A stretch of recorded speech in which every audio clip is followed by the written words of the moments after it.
বিগত দিন আপনারা সবাই নাদিম চাচার সাথে ছিলেন। আমি আজকে অনেক ধন্য, অনেক খুশি, আত্মহারা যে আপনাদের মাধ্যমে বিস্ময় ভাইয়ের হাতকে শক্তিশালী করছেন এবং বিগত দিন অনেক ক্রাইটেরিয়া, অনেক কিছু চিন্তা ভাবনা করে আপনারা আসেননি, আজকে আসছেন। আমি সাধুবাদ জানাই ছাত্রদলের পক্ষ থেকে। রাজশাহীর পুঠিয়া উপজেলার দলীয় নেতাকর্মীদের সাথে মতবিনিময় সভা অনুষ্ঠিত হয়েছে। এখন নতুন ক্যান্ডিডেট আসছে, যারা ভাইকে নিয়ে অরুচিপূর্ণ পাবো বলে দিলাম। আমাদের ভাইয়ের বিষয়ে যদি কেউ অরুচিপূর্ণ কথাবার্তা বলে তার কিন্তু খবর আছে, আপনারা একটু এই বিষয়টা মাথাতে নেবেন। 10 ফেব্রুয়ারি সোমবার সন্ধ্যায় রাজশাহীর মুক্তমঞ্চ সংলগ্ন দি জিনজিয়ান চাইনিজ অ্যান্ড থাই রেস্টুরেন্টে এই মতবিনিময় সভা অনুষ্ঠিত হয়। অনুষ্ঠানে উপজেলা সাবেক সাংগঠনিক সম্পাদক রফিক মাস্টারের সঞ্চালনায় ও উপজেলা বিএনপির সাবেক সভাপতি ও বিশেষ পিপি দ্রুত বিচার ট্রাইব্যুনাল অ্যাডভোকেট মুন্সি আবুল কালাম আজাদের সভাপতিত্বে প্রধান অতিথি হিসেবে উপস্থিত ছিলেন রাজশাহী জেলা বিএনপির সাবেক সভাপতি এবং বিএনপির ভাইস চেয়ারম্যান জনাব তারেক রহমানের অন্যতম আস্থাভাজন পুঠিয়া দুর্গাপুরের 2 বারের নির্বাচিত সংসদ সদস্য মরহুম অ্যাডভোকেট নাদিম মোস্তফার সুযোগ্য সন্তান মোহাম্মদ জুলফার নাইম। এ সময় অতিথি তার বক্তব্যে বলেন, আমাদের যুবদল, বিএনপি, ছাত্রদল, স্বেচ্ছাসেবক দল, শ্রমিক দল সবাইকে, আমাদেরকে পুঠিয়া দুর্গাপুরের প্রত্যেকটা মানুষকে ঐক্যবদ্ধ হয়ে কাজ করতে হবে। আর আমাদের দল ইনশাল্লাহ, আমাদের দেশ নায়ক তারেক রহমান সাহেব আগেও বারবার বলেছে যে সে মাঠের খবর রাখছে, তার কাছে সব জায়গা থেকে খবর যাচ্ছে। ইনশাল্লাহ সে জানে এখানকার অবস্থান কি। কাউকে ছোট করব না আমরা ভাইরা, সবাইকে নিয়ে আমরা সবার সাথে কাজ করব।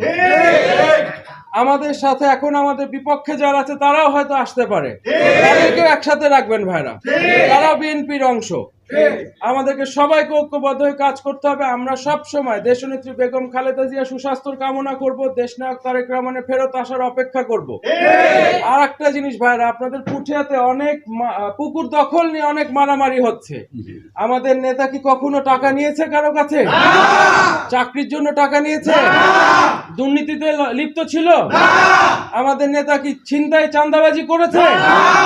আমরাও করব না, আমরা এগুলোর থেকে দূরে থাকবো। আমরা আমাদের কর্মকাণ্ড চালিয়ে যাব, কিন্তু সেগুলো রাজনৈতিক কর্মকাণ্ড হবে। এইরকম আওয়ামী থেকে শেখা জিনিস আমরা করব না। আমরা আমাদের জিয়াউর রহমান সাহেবের আদর্শ, আমাদের দেশনেত্রী বেগম খালেদা জিয়ার আদর্শ, আমাদের নাদিম মোস্তফার আদর্শে আমরা বিশ্বাস করে আগাবো ভাইরা। এই সময় আরো বক্তব্য রাখেন সভাপতি অ্যাডভোকেট আবুল কালাম আজাদ। 5 তারিখের পরে যে জুলাই অভ্যুত্থানে ছাত্র জনতার অভ্যুত্থানে ফ্যাসিস্ট হাসিনা পালাইছে, এর পরের চিত্রটা এখন পর্যন্ত আপনারা জানেন। পুঠিয়া এবং দুর্গাপুর সহ সব জায়গায় আমাদের যারা তথাকথিত বিএনপির নামধারী এবং পদধারী, সেই সমস্ত গুলির যে আপনারা দেখছেন তো পাল্টাপাল্টি মিটিং মিছিল, পুকুর লিজ, অমুক লিজ, ভাটার টাকা, আমি বলতে চাচ্ছি না, আপনারা সেখান থেকে দূরে আছেন তো। আগামী দিনে যে রাজনীতি হবে এটা আমার কথা নয়, আমি বক্তৃতা দিচ্ছি না, তারেক রহমানের নির্দেশনা, এই 31 দফার কথা নয়, এই তরুণ নেতৃত্বকে এই দেশের দায়িত্ব দেওয়া। উক্ত অনুষ্ঠানে আরও উপস্থিত ছিলেন উপজেলা সাবেক সাধারণ সম্পাদক মনসুর রহমান মাস্টার, অ্যাডভোকেট আব্দুল সামাদ সরকার, উপজেলা সাবেক পৌর বিএনপির সাংগঠনিক সম্পাদক, বানেশ্বর বণিক সমিতির সভাপতি মোহাম্মদ মতিউর রহমান সহ পুঠিয়া উপজেলার সকল অঙ্গ সহযোগী সংগঠনের নেতৃবৃন্দ। আলোচনা শেষে শহীদ প্রেসিডেন্ট জিয়াউর রহমান ও অ্যাডভোকেট নাদিম মোস্তফার আত্মার মাগফিরাত কামনায় এবং দেশনেত্রী বেগম খালেদা জিয়ার সুস্থতা কামনায় দোয়া করা হয়।